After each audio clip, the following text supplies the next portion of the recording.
నమస్కారం. దూరదర్శన్ వార్తలకు స్వాగతం. నేను త్రిమూర్తులు. ముందుగా ముఖ్యాంశాలు.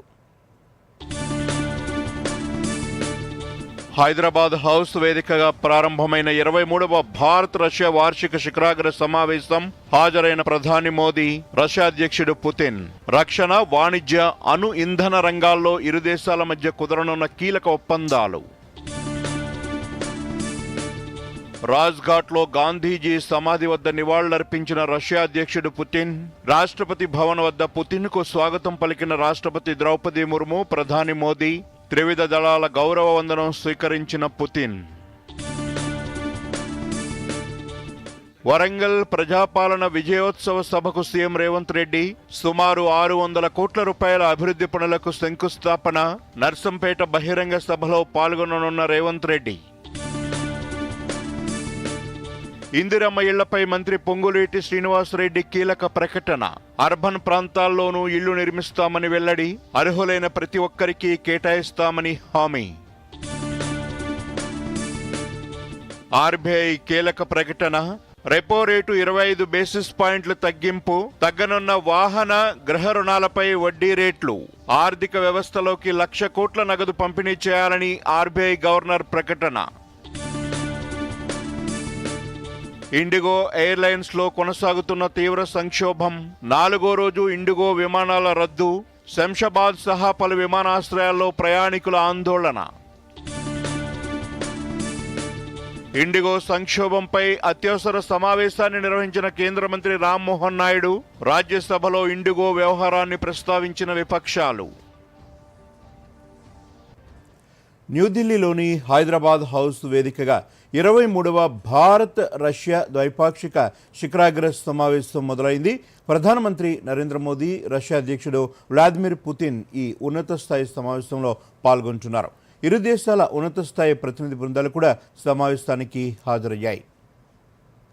ఇరు దేశాల మధ్య ద్వైపాక్షిక సంబంధాలు, పలు రంగాల్లో సహకారాన్ని పెంపొందించుకోవడంపై సమావేశంలో చర్చిస్తున్నారు. రక్షణ, వాణిజ్యం, అంతరిక్ష, అణు ఇంధన రంగాల్లో ఒప్పందాలు కుదిరే అవకాశం ఉంది. గతేడాది జూలైలో 22వ వార్షిక శిఖరాగ్ర సమావేశం మాస్కోలో జరిగింది. ఈసారి భారత్లో జరుగుతున్న దృష్ట్యా ప్రధాని మోదీ ఆహ్వానం మేరకు 2 రోజుల పర్యటనకు పుతిన్ నిన్న సాయంత్రం న్యూఢిల్లీ చేరుకున్నారు.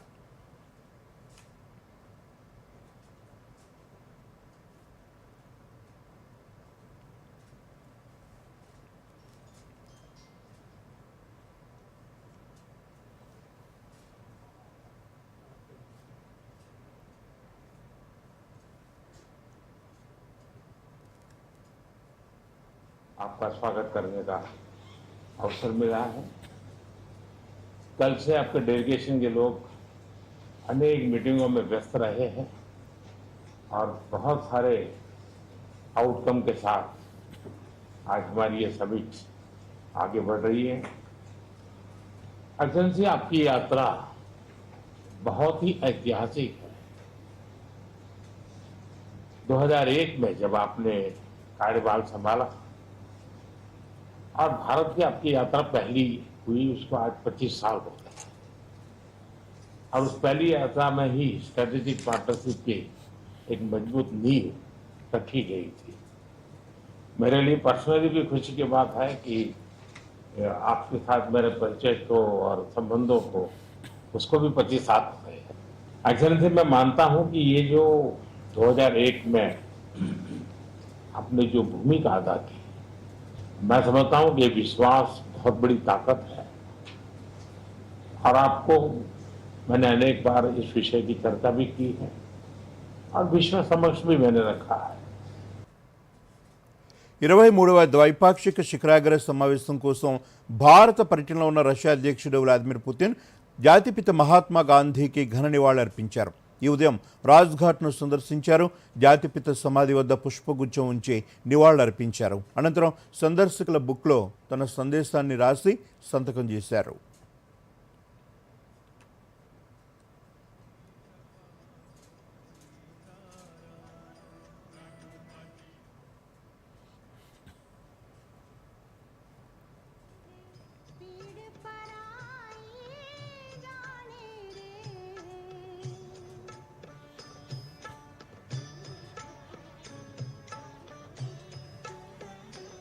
एक सेकंड बोलो सेकंड में देख रहे हो सुनो भैया दीजिए कौन दूसरा यार पास से किसी होता है उससे ज्यादा लो एक मिनट रुको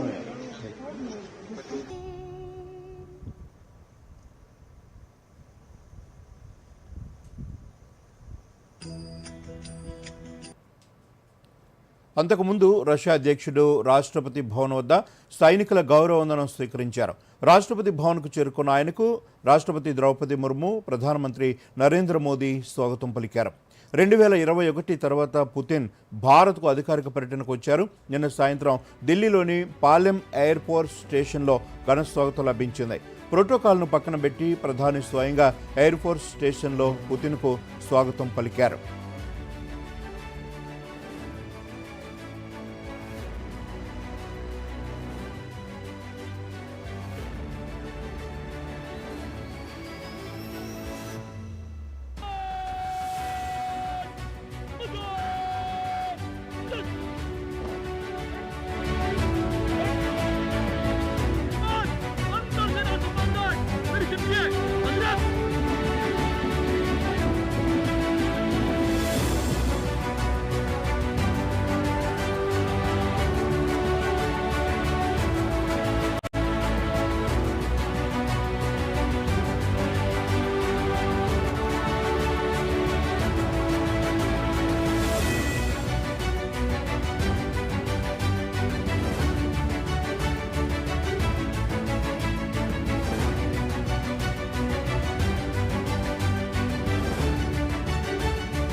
ఇక పార్లమెంటు సమావేశాలు 5వ రోజు కొనసాగుతున్నాయి.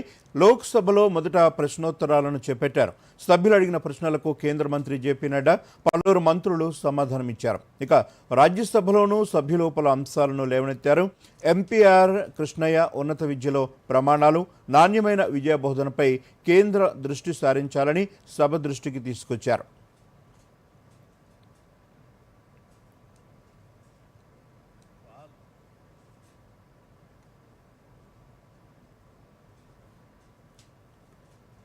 PG courses have very low job opportunities. Another serious issue is the gap between demand and supply, implying that youth are not eligible for job market. This leads to widespread unemployment among the higher educated graduates. To improve the quality of education in India, we must maintain parameters of quality of education. ముఖ్యమంత్రి రేవంత్ రెడ్డి నేడు వరంగల్ జిల్లాలో పర్యటిస్తారు. రాష్ట్రంలో కాంగ్రెస్ ప్రభుత్వం ఏర్పాటై 2 ఏళ్లు పూర్తయిన సందర్భంగా ప్రజాపాలన, ప్రజా విజయోత్సవ సభలను నిర్వహిస్తున్న క్రమంలో నేడు నర్సంపేటలో ఈ విజయోత్సవ సభలో రేవంత్ రెడ్డి పాల్గొంటారు. సుమారు 531 కోట్ల రూపాయల అభివృద్ధి పనులకు నేడు ముఖ్యమంత్రి రేవంత్ రెడ్డి శంకుస్థాపన చేస్తారు. ఈరోజు మధ్యాహ్నం 2 గంటలకు నర్సంపేట చేరుకోనున్న సీఎం విద్య, వైద్యం, మౌలిక సదుపాయాల రంగాల్లో కీలక ప్రాజెక్టుల శంకుస్థాపన అనంతరం నర్సంపేటలో నిర్వహించే బహిరంగ సభలో ప్రసంగిస్తారు.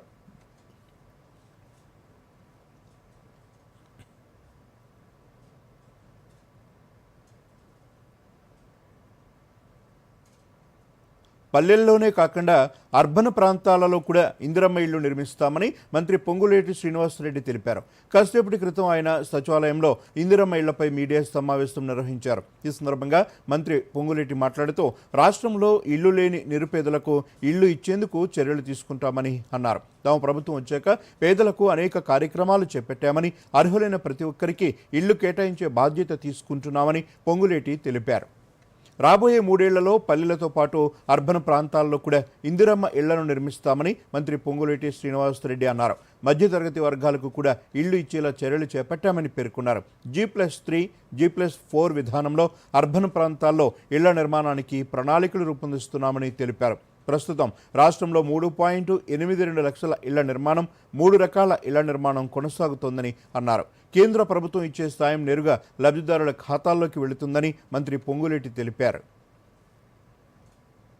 పేదవాడి కష్టాలు తెలిసిన ఈ ప్రభుత్వం మొదటి విడత రాష్ట్ర వ్యాప్తంగా 4.5 లక్షల ఇళ్లు ఇచ్చే కార్యక్రమం, ప్రతి ఇంటికి 5 లక్షల రూపాయలు ఉచితంగా 4 విడతల్లో ఇవ్వాలి అని ఆ ఇల్లు కట్టిన లెవెల్ను బట్టి ఇచ్చే కార్యక్రమం ప్రతి సోమవారం నాడు వారు కట్టిన లెవెల్ను బట్టి ఆ డబ్బిచ్చే కార్యక్రమాన్ని పూర్తి చేసుకుంటూ వస్తున్నాం. మంత్రి కోమటిరెడ్డి వెంకటరెడ్డి నేడు ఆంధ్రప్రదేశ్లో పర్యటించనున్నారు. పర్యటనలో భాగంగా ఆయన మధ్యాహ్నం అమరావతిలో సీఎం చంద్రబాబుతో భేటీ కానున్నారు. హైదరాబాద్లో ఈ నెల 8, 9 నిర్వహించే రైజింగ్ తెలంగాణ విజన్ 2047 గ్లోబల్ సమ్మిట్కు చంద్రబాబును తెలంగాణ రాష్ట్ర ప్రభుత్వం తరపున ఆహ్వానించనున్నారు. మరోవైపు మంత్రి జూపల్లి కృష్ణారావు అసోంలో ఆ రాష్ట్ర ముఖ్యమంత్రి హిమంత బిశ్వ శర్మను కలిసి గ్లోబల్ సమ్మిట్కు ఆహ్వానించనున్నారు. హైడ్రా కమిషనర్ రంగనాథ్ కాసేపట్లో హైకోర్టు ముందు హాజరు కానున్నారు. పలు కంటెంప్ట్ పిటిషన్లలో వ్యక్తిగతంగా హాజరు కావాలని ఇటీవల కోర్టు ఆదేశించింది. నవంబర్ 27న జరిగిన విచారణలోనే హాజరు కావాలని రంగనాథ్ను ఆదేశించింది. అయితే ఆబ్సెంట్ పిటిషన్ వేయటంపై గత విచారణలో కోర్టు అభ్యంతరం వ్యక్తం చేసింది. ఈసారి హాజరు కాకపోతే నాన్ బెయిలబుల్ వారెంట్ జారీ చేస్తామని హెచ్చరించింది. కాగా ఇటీవల హైడ్రా కమిషనర్ ఏవి రంగనాథ్కు హైకోర్టు ధిక్కరణ కేసులో కఠిన హెచ్చరిక జారీ చేసింది. బతుకమ్మ కుంట వివాదానికి సంబంధించి హైకోర్టు ఆదేశాలను ఉల్లంఘించినందుకు డిసెంబర్ 5వ తేదీలోపు వ్యక్తిగతంగా హాజరు కావాలని ఆదేశించింది. ఈ వివాదం హైదరాబాద్లోని బతుకమ్మ కుంట పరిధిలో కోర్టు వివాదంలో ఉన్న ఒక ప్రైవేటు స్థలానికి సంబంధించింది. ఆ స్థలంలో ఎలాంటి మార్పులు చేర్పులు చేయరాదని, యథాతథ స్థితిని కొనసాగించాలని కోర్టు గతంలో జూన్ 12వ తేదీన స్పష్టమైన ఉత్తర్వులు జారీ చేసింది. అయితే కోర్టు ఉత్తర్వులను కమిషనర్ రంగనాథ్ ఉల్లంఘించినట్లు ఆరోపణలు వచ్చాయి. భారత ఆర్థిక వ్యవస్థ వృద్ధికి ఊతమిచ్చే దిశగా భారత రిజర్వ్ బ్యాంక్ కీలక నిర్ణయం తీసుకుంది. కీలకమైన రెపో రేటును 25 బేసిస్ పాయింట్లు తగ్గిస్తున్నట్లు ప్రకటించింది. ఆర్బీఐ గవర్నర్ సంజయ్ మల్హోత్రా అధ్యక్షతన జరిగిన ద్రవ్య ప్రపత్తి కమిటీ సమావేశంలో ఈ మేరకు ఏకగ్రీవంగా నిర్ణయం తీసుకున్నారు. ఈ తగ్గింపుతో రెపో రేటు 5.5% నుంచి 5.25%కి తగ్గింది. ఈ సందర్భంగా గవర్నర్ సంజయ్ మల్హోత్రా మీడియాతో మాట్లాడుతూ ఆర్థిక వ్యవస్థలో నగదు లభ్యతను పెంచేందుకు మరిన్ని చర్యలు చేపడుతున్నట్లు తెలిపారు.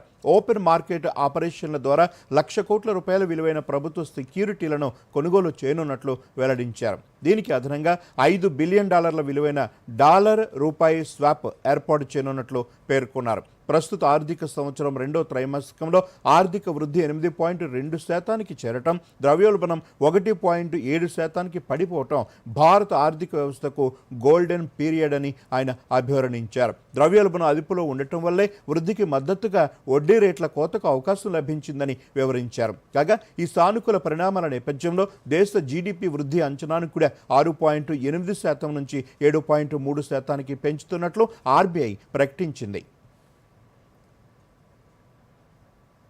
To the major decisions of the MPC and the RBI. The MPC met on the 3rd, 4th and 5th of December to deliberate and decide on the policy repo rate. After a detailed assessment of the evolving macroeconomic conditions and the outlook, the MPC voted unanimously to reduce the policy repo rate by 25 basis points to 5.25% with immediate effect. I repeat, the MPC voted unanimously to reduce the policy repo rate by 25 basis points to 5.25% with immediate effect. Consequently, the STF rate under the LAF shall stand adjusted to 5% and the MSF and bank rate to 5.5%. The MPC also decided to continue with the neutral stance. ఇప్పుడు బులెటిన్లో short break. ఈ విషయాలకు కూడానే అన్ని proper గా జరుగుతాయి. నిన్న అతని bank account లో 15,000 రూపాయల ఫ్రాడ్ జరిగింది తెలుసా? అయినా ఏ టెన్షన్ లేదు అతనికి. చూడు, టెన్షన్ ఎందుకు? నా తప్పేం లేదుగా. అయినా ఫ్రాడ్ జరిగినప్పుడు నేను వెంటనే బ్యాంక్ ఇన్ఫార్మ్ చేసేసా. ఆర్బీఐ అంటుంది, మీ అకౌంట్ లోంచి ఎవరైనా మోసంగా డబ్బు తీసినట్టయితే బ్యాంకుకి వీలైనంత త్వరగా ఇన్ఫార్మ్ చేయండి. 3 రోజుల్లోగా చేస్తే ఏ నష్టం ఉండదు. ఎంత లేట్ చేస్తే అంత ఎక్కువ నష్టం. ఇంకోటి, అన్ని జరిగిపోవు, ప్రాపర్ గా జరిపించాల్సి వస్తుంది. ఆర్బీఐ అంటుంది, విషయాలు తెలుసుకుంటే జాగ్రత్తగా ఉండండి. మనకి మన జీవితంలో మంచి చెడు అన్నీ తెలుసు. అయినప్పటికీ కొన్ని విషయాలను ఇగ్నోర్ చేసేస్తాం. అందుకే నేననుకున్నాను వెళ్తూ వెళ్తూ గుర్తు చేసి వెళ్దామని. దాంతో జీవితం మొత్తం ఇగ్నోర్ చెయ్యక గుర్తుంచుకుంటారని, నన్ను ఇంకా ఈ మాటలను కూడా. ఒకవేళ మీరు ఈ కారణాల్లో నుంచి దేని సంపర్కంలోకి వచ్చినా సమీపంలోని ప్రభుత్వ ఆసుపత్రిలో HIV పరీక్ష గోప్యంగా ఉచితంగా చేయించుకోండి.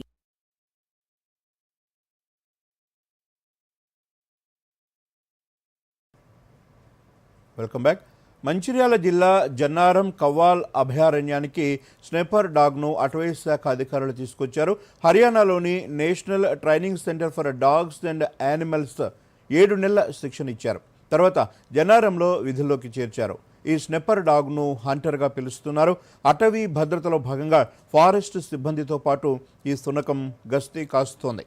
అడవిలో వన్యప్రాణులను చంపిన వారిని పట్టుకోవటం, ఉచ్చులను నిరోధించడానికి స్నైపర్ డాగ్ గస్తీ కాస్తుంది. Forest beat officer Anil Kumar ఈ విషయాన్ని తెలియజేశారు. ఫారెస్ట్ డివిజనల్ ఆఫీసర్ రామ్మోహన్ మాట్లాడుతూ, ఈ శునకం గస్తీ మొదలుపెట్టిన 10 రోజులకే 3 కేసులను ఛేదించడంలో సాయం చేస్తుందని చెబుతున్నారు.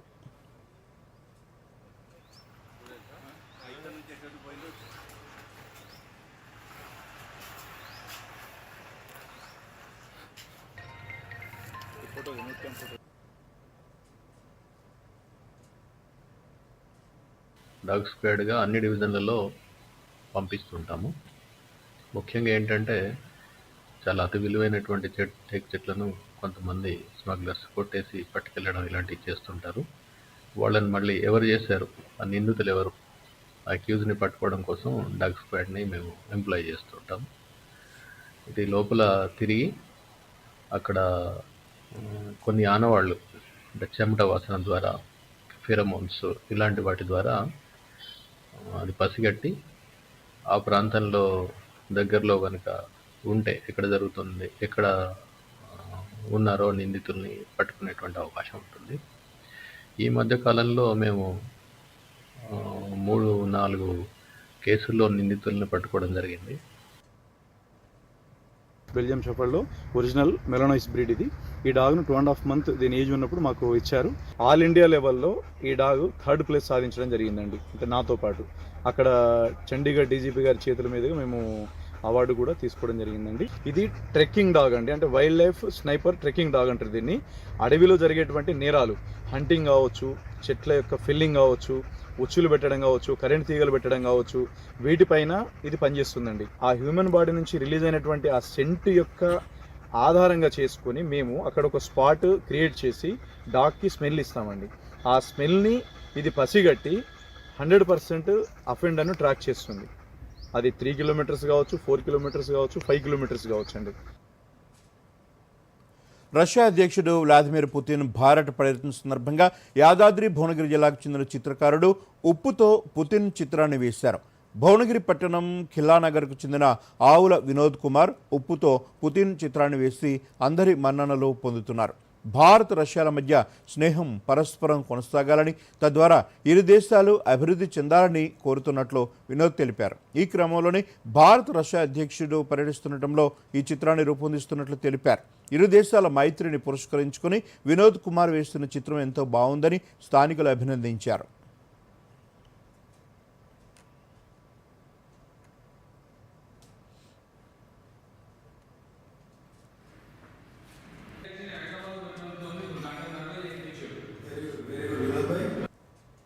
పుతిన్ గారు మన భారతదేశం రావడం చాలా సంతోషదాయము.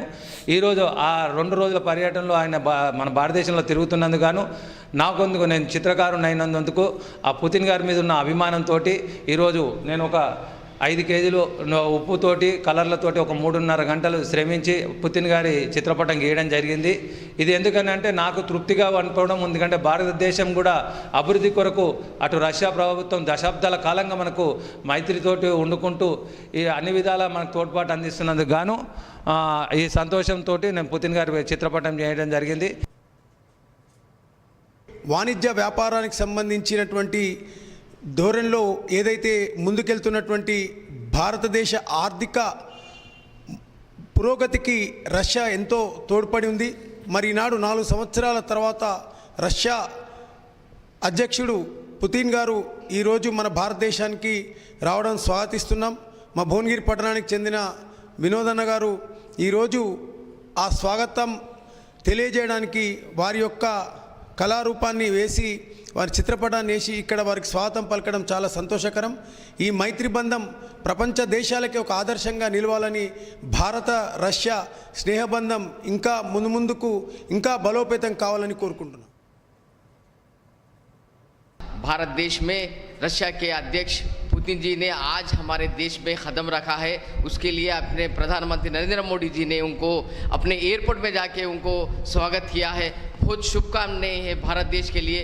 आज भुवनगिर के निवासी कलाकार विनोद जी ने पुतिन जी का आज उनका चेहरा बनाकर भुवनगिर में आज सब लोग उनको देखने के लिए आ रहे हैं. आज शुभकामनाएं मैं विनोद जी को दे रहा हूँ. సాయుధ దళాల పతాక దినోత్సవంలో భాగంగా ఇవాళ ఖమ్మం జిల్లా సైనిక సంక్షేమ శాఖ ఆధ్వర్యంలో ర్యాలీ నిర్వహించారు. ఈ ర్యాలీలో ఎక్స్ ఆర్మీ, ఎన్సీసీ విద్యార్థులు, స్వచ్ఛంద సేవా ప్రతినిధులు, పలువురు అధికారులు పాల్గొన్నారు. సైనికులు ప్రమాదవశాత్తు గాయపడిన, అమరులైన వారి కుటుంబాలకు ఆసరాగా నిలిచేందుకు సైనిక సంక్షేమ నిధి ఏర్పాటైనట్లు వింగ్ కమాండర్ సురేందర్ తెలిపారు. ఈ సంక్షేమ నిధికి నిధులు సేకరించేందుకు ప్రతి ఏటా డిసెంబర్లో ప్రత్యేక కార్యక్రమాలు నిర్వహిస్తున్నట్లు తెలిపారు.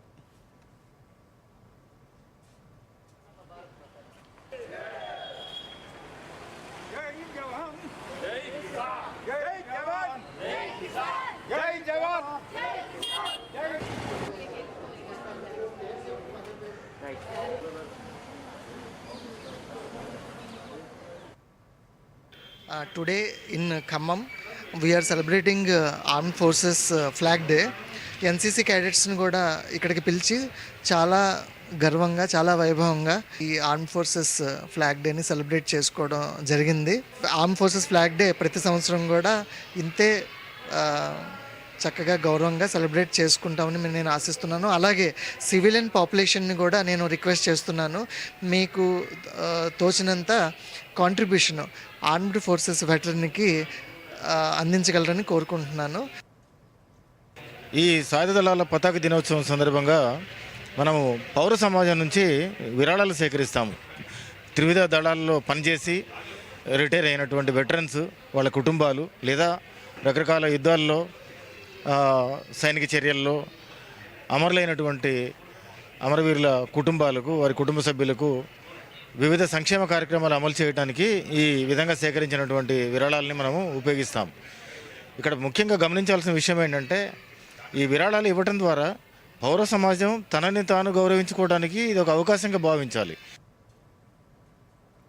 కుటుంబ పోషణ కోసం స్వయం ఉపాధిని పొందుతూ డిజిటల్ పేమెంట్ ద్వారా రివార్డు పొంది గణతంత్ర దినోత్సవ పెరేడ్కు స్వశక్తి మహిళ ఎంపికైంది.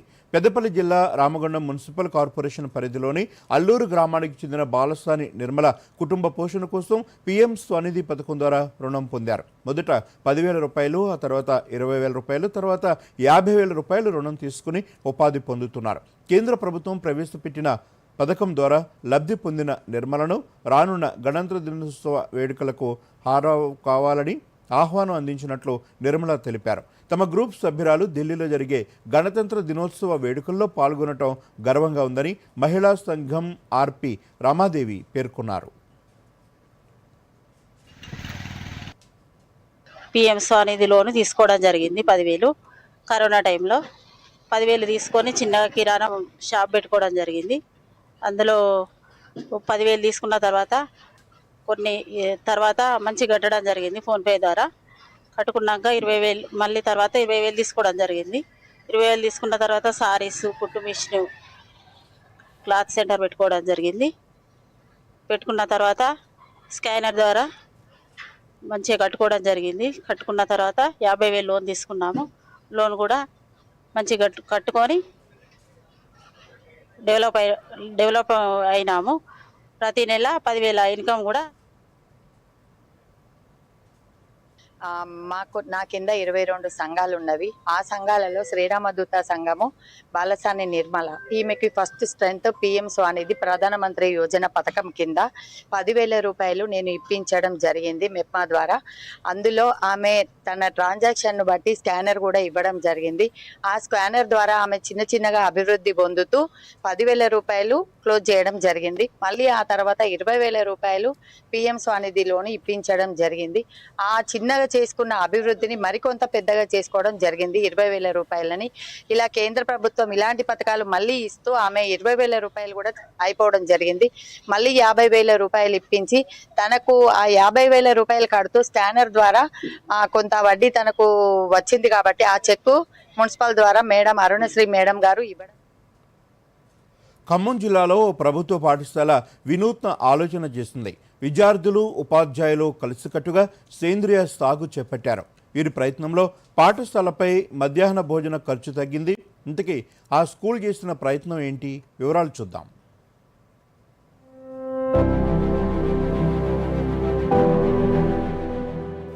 రాష్ట్ర వ్యాప్తంగా ప్రభుత్వ పాఠశాలల్లో మధ్యాహ్న భోజన పథకం అమలవుతోంది. ఈ పథకాన్ని అమలు చేస్తున్న ఖమ్మం జిల్లాలోని ఏదులాపురం ప్రభుత్వ పాఠశాల అందరికీ భిన్నంగా ఒక అడుగు ముందుకు వేసింది. తమ పాఠశాలలో మధ్యాహ్నం భోజనానికి అవసరమైన కూరగాయలను అక్కడి టీచర్లు విద్యార్థులు కలిసి పండిస్తున్నారు. స్కూల్లో స్వయంగా పండించిన కూరగాయలనే వండి వడ్డిస్తున్నారు. విద్యార్థులు ఆరోగ్యంగా ఉన్నప్పుడే చదువుపై అవగాహన పెరుగుతుంది. అందుకు పోషకాహారం అందటం ముఖ్యం. దీన్ని గుర్తించిన ఏదులాపురం ప్రభుత్వ పాఠశాల ఉపాధ్యాయులు వినూత్న ఆలోచన చేశారు. పాఠశాలలో ఉన్న ఖాళీ స్థలంలో వివిధ రకాల కూరగాయలు, ఆకుకూరలు సాగు చేస్తున్నారు. 10 కుంటల ఖాళీ స్థలంలో టమాటో, బెండ, వంగ, గుమ్మడి, దొండ, చిక్కుడు, తోటకూర, పాలకూర, పచ్చిమిర్చి ఇలా పలు రకాల కూరగాయలను విద్యార్థులు ఉపాధ్యాయులు పండిస్తున్నారు. వీటిని మధ్యాహ్న భోజనంలో వినియోగిస్తున్నారు. ప్రతిరోజు డ్రిల్ పీరియడ్ సమయంలో విద్యార్థులు తోటలో సస్యరక్షణ చర్యలు చేపడుతున్నారు.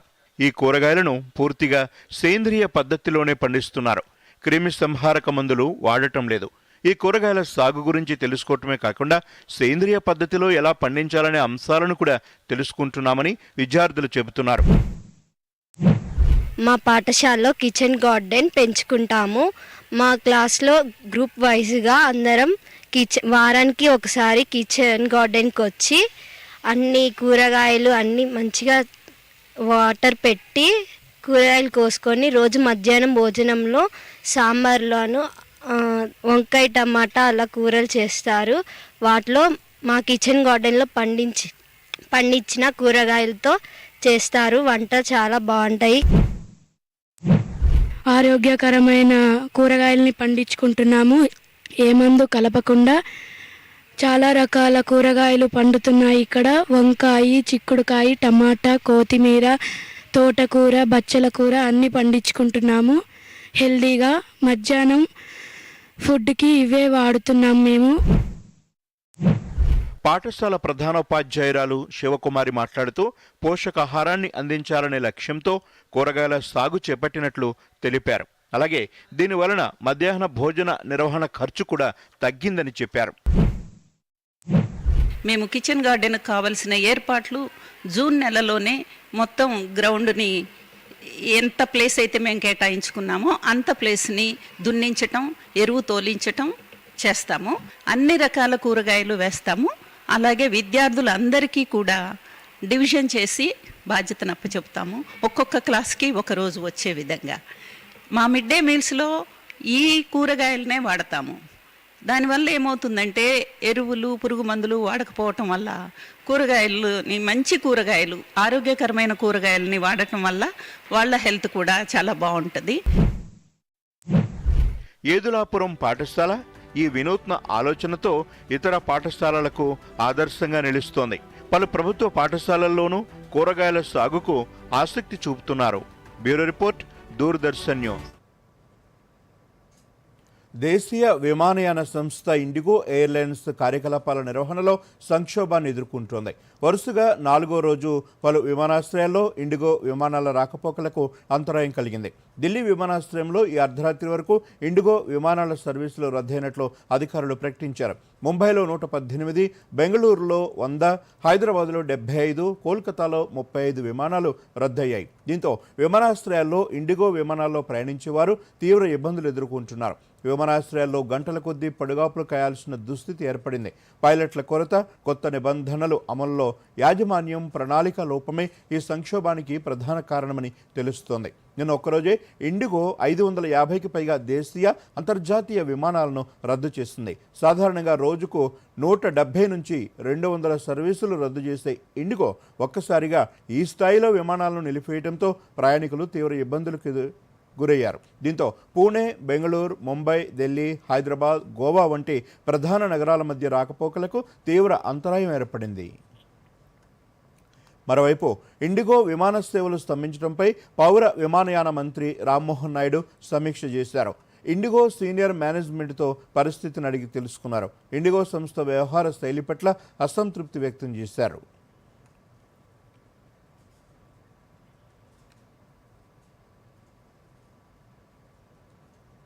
దేశంలో గత 2 రోజుల నుంచి పలు విమానాశ్రయాల్లో ఇండిగో విమానాల సేవలు స్తంభించిన అంశాన్ని రాజ్యసభలో ప్రతిపక్ష ఎంపీలు లేవనెత్తారు. ఈ సమస్యపై రాజ్యసభలో ప్రకటన చేయాలని శివసేన యూబీటీ ఎంపీ ప్రియాంక చతుర్వేది పౌర విమానయాన మంత్రిని కోరారు.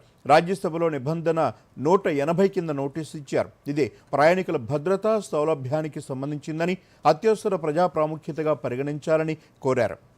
ఇండిగో అంశంపై కేంద్ర మంత్రి కిరణ్ రిజిజు రాజ్యసభలో మాట్లాడుతూ కేంద్ర పౌర విమానయాన మంత్రి రామ్మోహన్ నాయుడుతో చర్చించినట్లు చెప్పారు. ప్రైవేట్ ఎయిర్లైన్ సాంకేతిక సమస్యలను పరిష్కరించడానికి కేంద్రం తీసుకోవాల్సిన చర్యలను పరిశీలించమని మంత్రిని కోరినట్లు చెప్పారు. ఈ విషయంపై మరిన్ని వివరాల కోసం ఎదురుచూస్తున్నామని అన్నారు. ఇక మరోమారు ముఖ్యాంశాలతో వార్తలు ముగిద్దాం. నమస్కారం. హైదరాబాద్ హౌస్ వేదికగా ప్రారంభమైన 23వ భారత్ రష్యా వార్షిక శిఖరాగ్ర సమావేశం హాజరైన ప్రధాని మోదీ, రష్యా అధ్యక్షుడు పుతిన్. రక్షణ, వాణిజ్య, అణు ఇంధన రంగాల్లో ఇరు దేశాల మధ్య కుదరనున్న కీలక ఒప్పందాలు. రాజ్ఘాట్లో గాంధీజీ సమాధి వద్ద నివాళులర్పించిన రష్యా అధ్యక్షుడు పుతిన్. రాష్ట్రపతి భవన్ వద్ద పుతిన్కు స్వాగతం పలికిన రాష్ట్రపతి ద్రౌపది ముర్ము, ప్రధాని మోదీ. త్రివిధ దళాల గౌరవ వందనం స్వీకరించిన పుతిన్. వరంగల్ ప్రజాపాలన విజయోత్సవ సభకు సీఎం రేవంత్ రెడ్డి. సుమారు 600 కోట్ల రూపాయల అభివృద్ధి పనులకు శంకుస్థాపన. నర్సంపేట బహిరంగ సభలో పాల్గొననున్న రేవంత్ రెడ్డి. ఇందిరమ్మ ఇళ్లపై మంత్రి పొంగులేటి శ్రీనివాసరెడ్డి కీలక ప్రకటన. అర్బన్ ప్రాంతాల్లోనూ ఇళ్లు నిర్మిస్తామని వెల్లడి. అర్హులైన ప్రతి ఒక్కరికి కేటాయిస్తామని హామీ. ఆర్బీఐ కీలక ప్రకటన. రెపో రేటు 25 బేసిస్ పాయింట్ల తగ్గింపు. తగ్గనున్న వాహన, గృహ రుణాలపై వడ్డీ రేట్లు. ఆర్థిక వ్యవస్థలోకి 1,00,000 కోట్ల నగదు పంపిణీ చేయాలని ఆర్బీఐ గవర్నర్ ప్రకటన. ఇండిగో ఎయిర్లైన్స్ లో కొనసాగుతున్న తీవ్ర సంక్షోభం. 4వ రోజు ఇండిగో విమానాల రద్దు. శంషాబాద్ సహా పలు విమానాశ్రయాల్లో ప్రయాణికుల ఆందోళన. ఇండిగో సంక్షోభంపై అత్యవసర సమావేశాన్ని నిర్వహించిన కేంద్ర మంత్రి రామ్మోహన్ నాయుడు. రాజ్యసభలో ఇండిగో వ్యవహారాన్ని ప్రస్తావించిన విపక్షాలు. ఇప్పుడు వార్తలు ఎక్కడైనా ఎప్పుడైనా DD న్యూస్ ఇప్పుడు మీ చేతిలో. దూరదర్శన్ యాదగిరి వార్తలు డిజిటల్ ప్లాట్ఫామ్స్ లో చూడండి. యూట్యూబ్, ఫేస్బుక్, ఇన్స్టాగ్రామ్, X మరియు వేవ్స్ లో ఫాలో అవ్వండి. లైక్ చేయండి, షేర్ చేయండి.